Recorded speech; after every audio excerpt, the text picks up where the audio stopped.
The gunman's co-workers will be with us in moments, right here in a Kelly Fowle exclusive. But first, we are joined by an eyewitness and survivor of last night's attack, who stayed on the scene after his escape from the nightclub. Luis Burbano joins us live from Orlando to pick up the story from there. Luis, thank you so much for being with us tonight. What was the first indication you had last night at the club that there was danger? A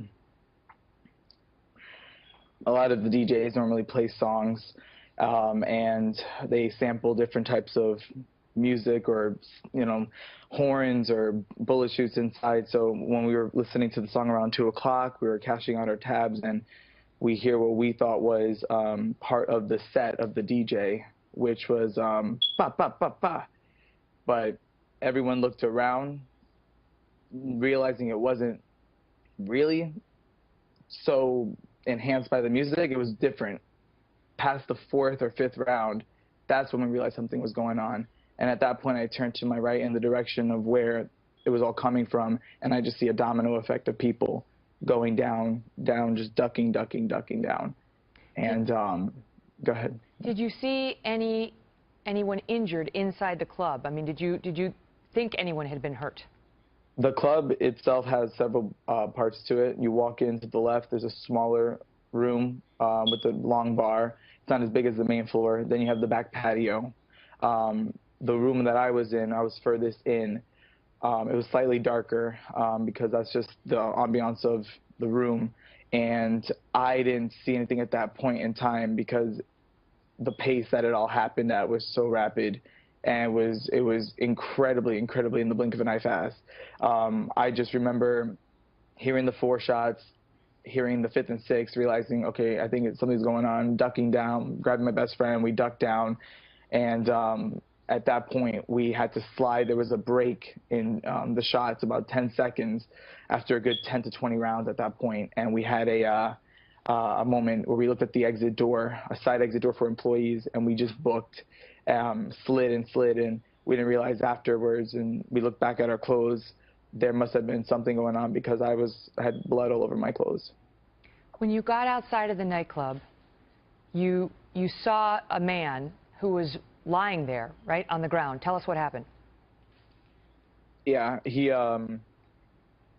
we had first pushed our way through the door, and it was a small alleyway in regards of a lot of people trying to get out, and it was really a lot of traffic. So me and this tall gentleman, we just had the idea to close the door shut and push against to make sure if it was coming this way, because the bullets were getting louder, it was getting closer.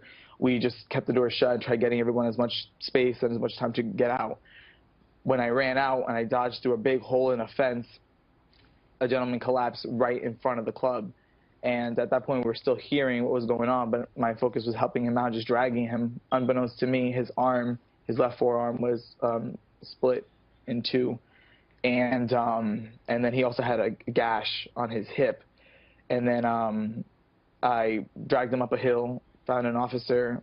I took off a shirt, used it as a tourniquet for his arm, and then the officer grabbed something else and we put it on his side, and we just talked to him and comforted him and just said, hey, you're gonna be fine. He was controlled, he was calm, but he was saying he was losing a lot of blood, and I was trying to distract him where he's from and what does he do, and little small talk like that. And then another gentleman was walking back and forth, screaming on the phone that he had a relative inside. He didn't realize he had a bullet sticking out of his leg, out of his inner thigh, and it was about this big, size of your finger. When I told him that, I took off my other shirt, wrapped that tourniquet around him, and then they were able to come within 5-10 minutes, the ambulance, and take both of them away. And at that point, the cops just said, okay, now go as fast as you can, just get out of there. You saw the man walking, you saw the bullet sticking halfway out of his leg? Yeah, yeah. And he's walking around like he doesn't even know it's happened? The gentleman that I was talking to, he didn't even scream with his arm. He had no clue. He knew something was wrong, obviously. The shock factor. It was a shock factor. It was awe.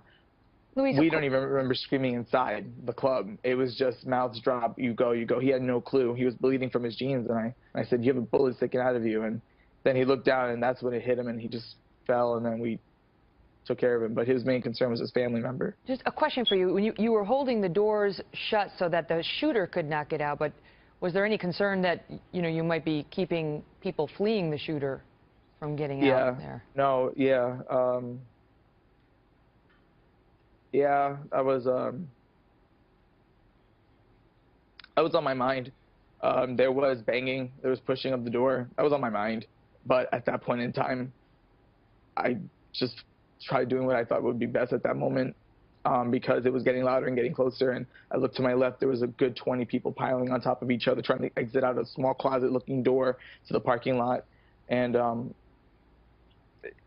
I pray that it was nobody trying to escape. And if they did, if they hid, if they got stuck, and you don't know what to do until that happens. And I just thought I was doing the right thing. You were worried I'm not a hero. about getting trampled, in other words. So many people were coming into this small little corridor. I didn't care about getting trampled. Oh. I wanted everyone to get out. My goal was making sure my best friend and these people had space, because panic and chaos was not allowing everyone to get through there. So by holding that door, it was only about 10 seconds, 15 seconds, it seemed like. I felt like that was enough time, and people made their way through, and then there was a gaping hole in the fence that someone busted through, and people figured out another route. So at that point, I didn't care. Did you have any EMT training, with the tourniquets and your shirts? I mean, it was just instinctual, you knew. Yeah. My mother had always told me, she worked in the medical field, she always told me what to do in that situation, and seeing things like that. I'm not, I'm far from anything. I'm far from a hero, and someone had said that, and you had said that earlier with me on the phone, and I please don't say that. I'm far from that. I don't feel like a hero. I don't feel like even a survivor. I just feel like a person who had to do what they had to do at that moment in time. There's more people that need to be focused on. There's more people that need to be shined a light on and praised and given credit for, and just blessed, and just all the prayers in the world. I didn't do anything, Luis, we're glad you're safe, and I'm sure those two gentlemen you helped are very glad as well. Thank you for being here tonight. Thank you, Kelly.